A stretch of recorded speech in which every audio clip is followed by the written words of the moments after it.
Hey everyone, and welcome to The Explainer. Today, we're diving into a topic that is honestly so fascinating, and it probably hits pretty close to home for a lot of us.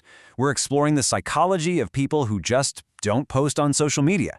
I mean, we live in a world where literally everything is shared, right? Our morning coffees, our vacations, our big wins, and even our pain, usually dressed up with the absolute perfect filter. And yet, in this entire culture that is just completely obsessed with oversharing and visibility, some people choose to remain completely invisible. They observe, they live their lives, but they never broadcast it. So why?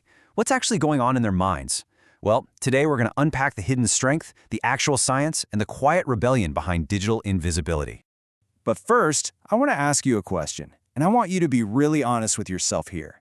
When was the last time you did something genuinely meaningful, like you laughed until you cried, you hit a huge personal goal, or you just saw a completely stunning view and you didn't feel that immediate twitchy urge to share it online?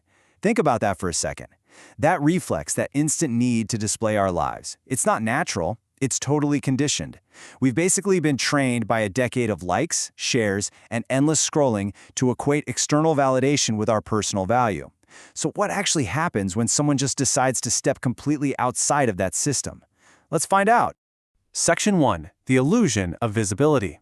Let's take a look at how modern society incorrectly equates being digitally visible with actually existing and being relevant. It's so incredibly easy to look at someone who never posts and just assume, oh, they're just shy, or they must be super introverted or antisocial. We kind of jump to the conclusion that they must have nothing going on or that they're hiding from the world. But actually, the psychological reality is the exact opposite. Psychologists have found that people who actively refrain from posting often score incredibly high on traits like self-restraint and emotional independence. They aren't hiding it all, they're just deeply observant. They don't feel this burning need to project a specific image because they aren't trying to prove who they are to anyone. They're genuinely just trying to understand themselves on their own terms. And this brings us to a quote that perfectly anchors the core philosophy of our explainer today. It's from the philosopher Alan Watts, who said, "The more you try to prove you exist, the less you actually live." Now, he said this long before social media or selfies were even a thing, but wow, does it ring truer today than ever before. We're all caught up in this game of constantly selling a version of our lives. When you're desperately trying to collect proof of your happiness through pictures, angling your phone just right, hunting for that perfect lighting, you are literally robbing yourself of the ability to just sit and experience that happiness in real time. Let's dive into this a little deeper, because honestly, most of what we post online isn't even genuine communication. It's what psychologists call identity crafting. Every single caption, every carefully curated photo is basically an unconscious audition for belonging. You're putting it out there and asking the world, hey, this is who I am. Do you approve? Am I successful enough? Am I happy enough? But the second you stop posting, you step firmly back into true authenticity. You detach your self-worth from digital applause. You stop thinking in catchy captions, and you start experiencing moments entirely for yourself again, instead of acting for the camera lens. It is a massive, fundamental shift from performing to simply being. Section 2. The psychology of silence. Now let's guide you into the scientific and psychological principles that actually drive the decision to step away from the feed. Okay, so an absolutely crucial concept here is something called psychological ownership. This is that profound, quiet feeling that a thought, a memory, or an experience belongs deeply and exclusively to you. But here's what happens in our digital age. The very moment you post something, that sense of ownership instantly diminishes. That pure, entirely private memory, it suddenly becomes public property. It's suddenly thrown open to judgment, misinterpretation, and comparison by hundreds or thousands of people. So folks who choose not to post are actually fiercely guarding their psychological ownership. They're keeping their sacred moments untouchable. And alongside guarding their memories, they are also protecting their energy from what's known as self-presentational pressure. Social media has massively amplified this subtle but incredibly heavy anxiety. It's that exhausting, constant awareness of being watched and evaluated, even when you're sitting alone in your room. A lot of people who go digitally silent haven't lost their desire to connect at all. They're just retreating from the emotional burnout of that pressure. They realize they were performing instead of living. For them, silence isn't an empty void. It is a deeply necessary, healthy retreat from the sheer exhaustion of always being on display. Section 3. Escaping the dopamine loop. Let's signal a shift here to the biological realities of social media, setting up the mechanics of digital addiction. We literally cannot talk about social media without talking about biology. Let's walk through this visual trap step by step. Step 1, you post an experience. Step 2, you get those likes, comments, and attention. Step 3, your brain releases dopamine. And remember, that's the exact same chemical involved in gambling and addiction. Then, Step 4, you crave more validation, and the cycle starts all over again.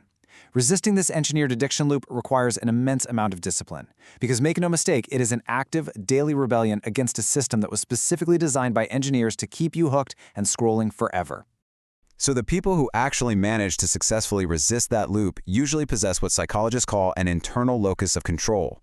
Basically, instead of relying on the outside world to validate them or tell them they're doing a good job at life, their sense of worth is generated entirely from within. They do not need a digital echo chamber to tell them they are enough. They just already know it. When your happiness isn't tied to view counts or follower growth, you achieve this level of grounded peace that external validation simply can never, ever provide. Section 4. Living versus proving. Let's transition into the philosophical heart of our explainer, contrasting the act of documenting life with actually experiencing it. Picture this. You're watching a beautiful sunset. The air is cool, the colors are insanely vibrant, and you feel completely at peace. But the very microsecond your brain says, "Oh, I should take a photo of this for my story," that peace vanishes. You've instantly shifted from experiencing the mystery of the moment to performing for an audience. You are no longer participating, you are documenting to prove it happened. People who don't post recognize this trap on an instinctive level. They actively choose to stay inside the moment, fully alive, rather than stepping outside of it to become its director. Alan Watts hits the nail on the head yet again here. He said, life is not a journey to be documented, but a mystery to be experienced. Just think about nature for a second. Trees grow perfectly well without someone snapping a photo of them. Rivers flow beautifully without an audience live streaming their movement. And you know what? You too can live a full, rich, complex, and incredibly successful life without ever needing to broadcast it to the internet. Real meaning simply does not require witnesses. It only requires you to be there for it. Which brings us to a really fascinating concept called congruence. In psychology, congruence is the perfect alignment between who you truly are on the inside and who you present to the outside world. Now, in our modern age of digital filters, trending audio, and highly curated feeds, that alignment gets constantly distorted, right? We naturally start acting like a curated, branded version of ourselves designed for maximum approval. So choosing not to post is actually a powerful, highly intentional way to maintain your congruence and protect your inner truth from being warped by the algorithm. Section 5. The freedom of invisibility. Finally, let's focus on the ultimate, liberating benefits of choosing a quiet, unbroadcasted life. Let's look at one last brilliant Watts quote for this explainer. You are under no obligation to be who you were 5 minutes ago. You guys, social media absolutely hates this idea. The internet demands that you maintain a consistent personal brand so that the algorithm knows exactly how to categorize you. But human beings aren't brands. We are meant to evolve, to completely change our minds, to make mistakes, and to grow. Digital anonymity grants you the absolute freedom to constantly evolve without needing to explain yourself or update your followers on your new era. And the real-world results of this freedom are incredibly tangible. Studies actually show a measurable increase in emotional stability when people take long breaks from posting. Without all that constant noise and those endless feedback loops, your sense of identity becomes rock solid. Plus, your relationships transform. When you aren't chasing digital closeness, you build real, unbroadcasted connections with people who don't need a Facebook notification to remember your birthday. It is a beautiful paradox. Those who live quietly often feel life the absolute most intensely. They find true, profound comfort in their anonymity. So, as we wrap up, I want to leave you with a lingering, provocative thought. Are you using social media, or is it using you? Look, social media is just a tool. It's not inherently evil. But when you tie your core worth to it, it becomes a trap. So the next time you experience something genuinely beautiful, try an experiment. Try keeping it entirely for yourself. Reclaim your unshared moments, because you might just find that the truest expression of who you are doesn't actually need an audience at all. Thanks so much for joining me on this explainer, and I hope this gives you a completely new perspective on your digital life.